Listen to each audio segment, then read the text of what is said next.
Firstly, please plug in the power.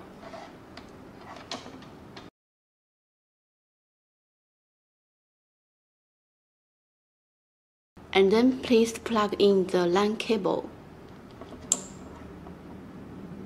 This LAN cable is from the LAN port of your Wi-Fi router to the camera. Open the iPhone app.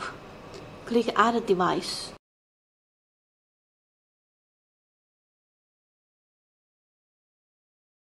Scan the QR code on the camera.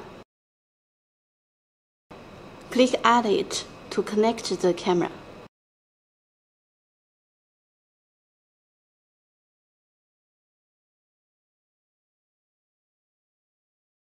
You can watch the video now.